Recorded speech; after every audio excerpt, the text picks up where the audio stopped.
akaona hawa watu hawana uwezo wa kuja kwa Mungu, hawana uwezo wa kuingia mbinguni wenyewe.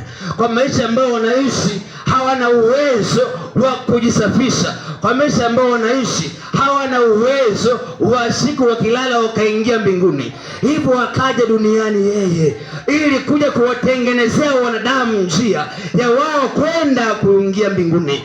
Na kwa sababu kikwazo ni kimoja tu cha watu kuingia mbinguni. Kikwazo ni kuambia jioni leo ni kimoja tu ambacho kitawazuia wanadamu wasiingie mbinguni siku ya mwisho.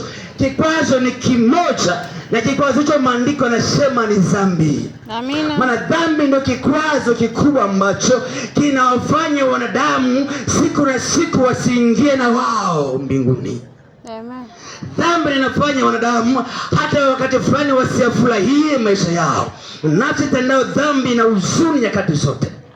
Ndio maana ukifuatilia maisha ya wengi ambao wapo bado na dhambi, wameng'ang'ana na dhambi, bado hawajakiri kutaka kumwamini Yesu, bado furaha kwenye maisha yao ni ya kutafuta sana.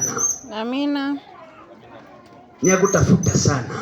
Na wakati mwingine hivyo wakikutana na mapito na machangamoto huko mbalimbali, wanaanza kutafuta sehemu ya kwenda kupata furaha, wanaanza kutafuta sehemu ya kwenda kupata amani, wanaanza kutafuta sehemu ambayo wakifika wakitulia basi watapunguza mawazo yao, watapunguza mizigo yao. Wanaanza kwenda kwenye ulevi, wanaanza kwenda kwenye wanawake, wengine wamamizwa na ndoa, kisha wanaona huyu mwanamke huyu mwanaume ananiumiza. Kwa nini? Mbona wanawake ni wengi, mbona wanaume ni wengi, nami nitaenda kujistarehe kwa kuleta amani kwenye moyo wangu, ila sinyumize nikatafute wengine wengi huko nikatembee nao na amani kwenye moyo wangu. Ijasikiliza, hakuna amani utakayoipata kwenye moyo wa mtu, hakuna amani utakayoipata ndani ya moyo wako ikiwa bado hauna Yesu.